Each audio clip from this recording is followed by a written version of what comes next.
ఓం శ్రీరామచంద్ర పరబ్రహ్మణే నమః.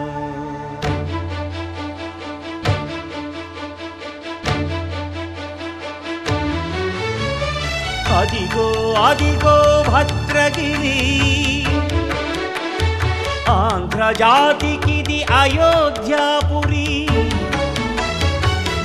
వాల్మీకి రాయని కథగా సీతారాములు తనపై ఒదగ, రామదాస కృత రామ పదామృత వాగ్గేయ స్వర సంపదగా వెలసిన దక్షిణ సాకేతపురి.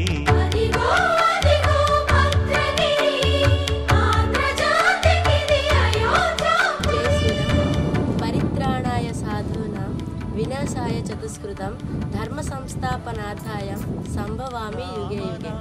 ధర్మానికి ఎప్పుడెప్పుడు హాని కలుగుతుందో అప్పుడు ధర్మాన్ని రక్షించడానికి భగవంతుడు అనేక అవతారాలను ధరించాడు. అందులో మానవ జీవితానికి దగ్గరగా ఉండే అవతారం మరియు మనిషి గొప్పతనాన్ని తెలియజేసే అవతారం రామావతారం. ధరణికి వచ్చి దర్శనమిచ్చెను మహావిష్ణువు.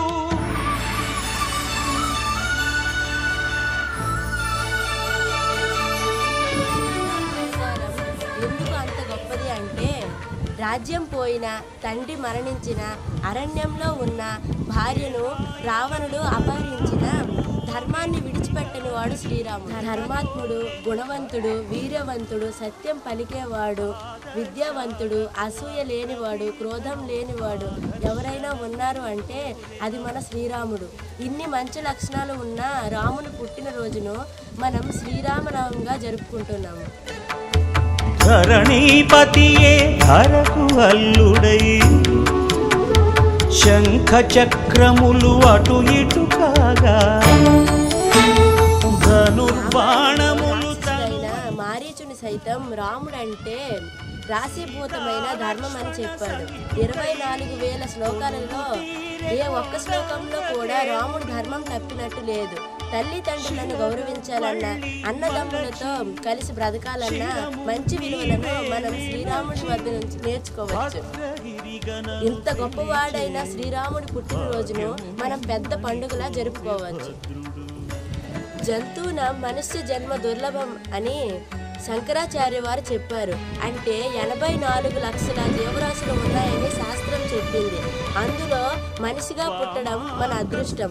మన జీవితాన్ని తరింపజేసుకోవడానికి 6/4/2025లో బొరంగి గ్రామంలో జరుగుతున్న శ్రీరామనవమి వేడుకల్లో అందరం పాలు పంచుకొని జీవితాన్ని సార్థకత చేసుకోండి.